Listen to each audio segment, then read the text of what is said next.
앞서서 김가현 기자가 조양호 한진그룹 회장의 경찰 출석 소식 전해 줬는데요. 관련해서 법률 전문 로이슈의 김주현 기자와 이야기해 보겠습니다. 네, 어서 오십시오. 안녕하세요. 네, 한진그룹 조양호 회장 오늘 오전에 배임 혐의로 경찰에 출석을 했습니다. 이 어떻게 된 일인지 좀 정리를 좀 해볼까요? 네, 조 회장은 오늘 오전 서대문 경찰청에 피의자 신분으로 출석했습니다. 예. 조 회장은 자택 인테리어 공사 비용 30여억 원을 영종도 그랜드 하얏트 호텔에 신축 공사 비용에서 빼돌렸었다는 혐의를 받고 있는데요. 예.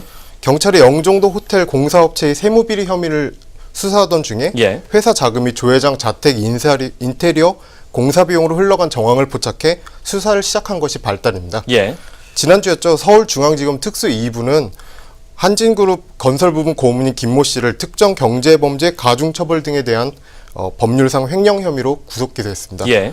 이에 대해 조 회장은 회사 자금이 자택공사에 유용된 것에 대해 전혀 몰랐다는 입장입니다. 전혀 몰랐다. 예. 경찰은 이날 조 회장을 소환해 자택 인테리어 공사 과정에서 회사 자금이 들어간 사실을 알고 있었는지, 또 이 자금을 이용하는 과정에서 관여한 사실이 있는지 여부에 대해서 조사할 예정입니다. 예. 적극적으로 협조하겠다 이런 입장을 보였었는데 사실 조 회장에 대한 경찰의 출석 요구가 다 오늘은 아니었습니다. 지난달이었는데 왜 연기가 됐었을까요? 네, 맞습니다. 예. 지난달 24일에 조 회장의 경찰 출석이 예정돼 있었으나 예. 출석 전날 23일에 신병을 이유로 출석을 연기 요청했습니다. 예. 또 같은 혐의를 받고 있는 부인 이명희 이루재단 이사장 역시 25일 출석에 예정돼 있었는데 예. 조 회장에 대한 간병을 이유로 당장 출석이 어렵다면서 출석을 연기했고요. 예. 이와 관련 한진그룹 측은 당시 출석 연기와 관련해서 조 회장이 신병치료차 미국에 머무르고 있어 장기간 항공기 탑승이 어려우며 이 이사장 역시 간병 때문에 출석이 어렵다고 말했습니다. 예. 사실 조 회장이 다른 이유로도 지금 검찰 특수부의 조사도 앞두고 있는데 이건 또 어떤 일일까요? 네, 조 회장은 자신이 이사장으로 있는 인하대학교의 발전기금 130억 원을 계열사인 한진해운에 투자해 예. 손실 본 것과 관련해 배임 혐의도 받고 있습니다. 예. 인천지검은 인하대의 130억 원 투자 손실 사건과 관련해서 해당 사건을 특수부에 배당했고요. 예. 앞서 올해 4월 한 시민단체는 인하대 재단의 이사장인 조 회장과 인하대 총장 최순자 총장이 업무상 임무를 위배했고 한진해운의 회사채를 매입해서 학교에 130억 원의 손해를 입혔다고 주장하면서 고발했습니다. 예. 검찰이 이 사건을 특수부에 배당한 것은 사건에 대한 신속하고 철저한 수사 의지를 보여준 것으로 해석이 됩니다. 예, 그렇군요.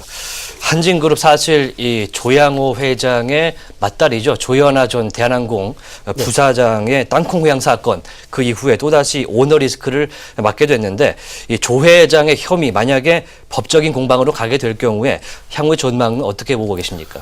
조 회장의 경우 횡령과 관련해 유사 범죄 전력이 있어서 예. 법정에 서게 될 경우는 불리하게 될 것으로 보는 것이 지배적인 시각입니다. 예.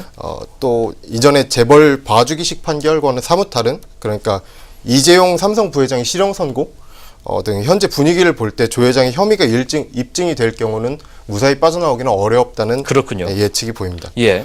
업무상 횡령 배임죄의 경우 10년 이하의 징역 또는 3천만 원 이하의 벌금에 처해지는데 특정 경제범죄 가중처벌법상 죄에 따른 이득액으로 예. 형량이 가중될 수 있습니다. 예.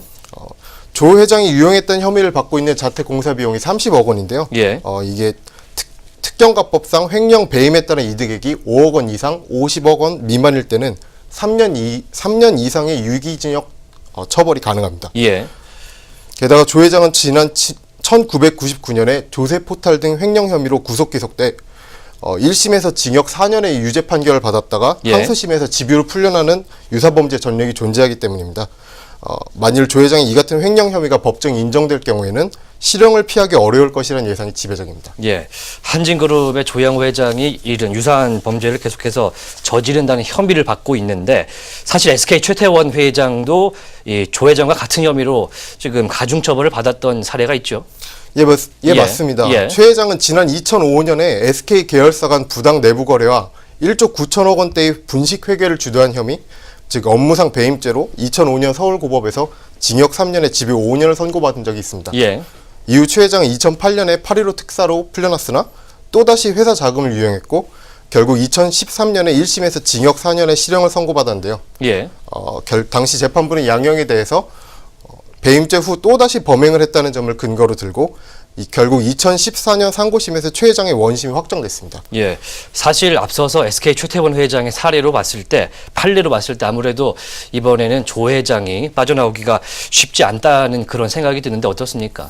예, 그렇습니다. 조 예. 회장은 문재인 정부에서 이루어지는 재벌 수사 오너 케이스 중 첫 사례이기도 합니다. 예, 법적인 여러 정황들만 고려해도 조 회장에 대한 배임 수사가 쉽게 넘어갈 분위기는 아닌데요. 예, 취임 전 공약으로 재벌 개혁을 강조했던 문 대통령이기 때문에 첫 재벌 오너에 대한 수사가 맹탕으로 끝나지는 않을 것 같습니다. 예, 그렇군요. 또 국민적 여론 역시도 재벌 오너가 이 같은 범죄 행위에 대해서 엄단해야 된다는 시각이 지배적이고요. 예, 사법부 역시 마찬가지입니다. 유독 재벌 앞에 너그러웠다는 이유로 비판에 휩싸였던 법조계도 예, 최근 진행되는 사법개혁의 흐름과 관련해서 또다시 솜방망이 처벌을 내리지는 않을 것이라는 거죠. 예, 법무법 정률의 전호정 변호사는 예. 조 회장의 경찰 조사와 관련해 일부 오너들이 아직도 주머니돈이 쌈짓돈이라는 인식을 가지고 있는 것이 문제의 발로라면서 예, 1인 주주가 100% 지분을 가지고 있는 1인 회사에서 회사 돈을 주주가 개인적인 용도로 사용하면 횡령에 해당되는데 하물며 대기업에서는 공사 구분이 더욱 엄격해야 된다고 말했습니다. 예, 매번 집행유예 선고 몇 년 선고 이후 특사로 풀려나왔던 일반적인 재벌 총수의 재판 공식이 과연 이번에도 성립할지는 조금 더 지켜봐야겠습니다. 네, 앞에 사례를 보면 호텔을 가진 대기업들이 보통 이런 일들이 총수와 연결되는 사례들이 있었는데 자신의 기업이 아니라는 점 다시 한번 알았으면 좋겠습니다. 지금까지 로이슈의 김주현 기자와 알아봤습니다.